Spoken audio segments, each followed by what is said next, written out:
Hello, ಇವತ್ತು ನಾನು evening ಸ್ನ್ಯಾಕ್ಸ್ಗೆ ಮಿಕ್ಕಿದ ಚಪಾತಿಲಿ ನೂಡಲ್ಸ್ ಹೆಂಗೆ ಮಾಡೋದು ಅಂತ ಹೇಳ್ಕೊಡ್ತೀನಿ. It is so easy and yup. So ಒಂದು ಪ್ಯಾನ್ಗೆ ನಾನು ಬಾಣಲಿಗೆ ಎಣ್ಣೆ ಆ್ಯಂಡ್ ಸ್ವಲ್ಪ ಸ್ಲೈಸಸ್ ಆಗಿ ಕಟ್ ಮಾಡಿರೋ ಬೀನ್ಸ್ನ ಹಾಕೊಂಡೆ. ಅದಾದಮೇಲೆ ಸ್ಲೈಸಸ್ ಆಗಿ ಕಟ್ ಮಾಡಿರೋ ಆನಿಯನ್ ಹಾಕೊಂಡೆ. ಅದಾದಮೇಲೆ ನನಗೆ ಈ ಡಿಶ್ ಮಾಡೋಕ್ಕಿಂತ ಜಾಸ್ತಿ ಈ ಕ್ಯಾರೆಟ್ ಹೆಚ್ಚದ್ರಲ್ಲಾಯಿತು, ಸಣ್ಣ ಸಣ್ಣಗೆ ಉದ್ದುದಕ್ಕೆ ಹೆಚ್ಚಬೇಕಾಗಿತ್ತು.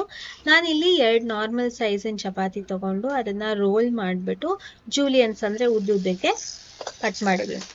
ಅದಾದಮೇಲೆ ಅದನ್ನು ಹಾಕಿಬಿಟ್ಟು ಪ್ಯಾನ್ಗೆ ಸ್ವಲ್ಪ ಸಾಟೆ ಮಾಡಬೇಕು. ತುಂಬ ಹೊತ್ತೇನು ಬೇಕಾಗಲ್ಲ, ಯಾಕೆಂದರೆ ಚಪಾತಿ ಆಲ್ರೆಡಿ ಬೆಂದಿರುತ್ತೆ. ಅದಾದಮೇಲೆ ಸ್ವಲ್ಪ ಉಪ್ಪು, ಪೆಪ್ಪರು, ಸ್ವಲ್ಪ ಶುಗರು, ಆಮೇಲೆ ಟೊಮ್ಯಾಟೊ ಕೆಚಪ್ ಹಾಕಿ ಸೋಯಾ ಸಾಸು ವಿನೆಗರ್ ಹಾಕಿ ಮಿಕ್ಸ್ ಮಾಡ್ಕೊಂಡ್ಮೇಲೆ ಆರುಷಿಗೆ ಎತ್ತಿಟ್ಕೊಂಡ್ಮೇಲೆ ನಾನು ಸಪ್ರೇಟಾಗಿ ಗ್ರೀನ್ ಚಿಲ್ಲಿ ಸಾಸ್ ಹಾಕ್ತೆ, ನಮ್ಗಳಿಗೆ ಹಾಕ್ಕೊಂಡೆ. ಸೊ ನೋಡೋಕ್ಕೆ ತುಂಬ ಚೆನ್ನಾಗಿತ್ತು, ತಿನ್ನೋಕ್ಕೂ ತುಂಬ ಚೆನ್ನಾಗಿತ್ತು. Very very very simple. ನೀವು ದಿಢೀರಂತ ಮಾಡ್ಬೋದು.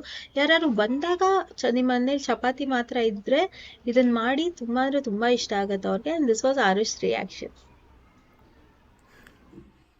ನಾನು ನೋಡಿದೆ ತಿಂತಿದ್ದೆ.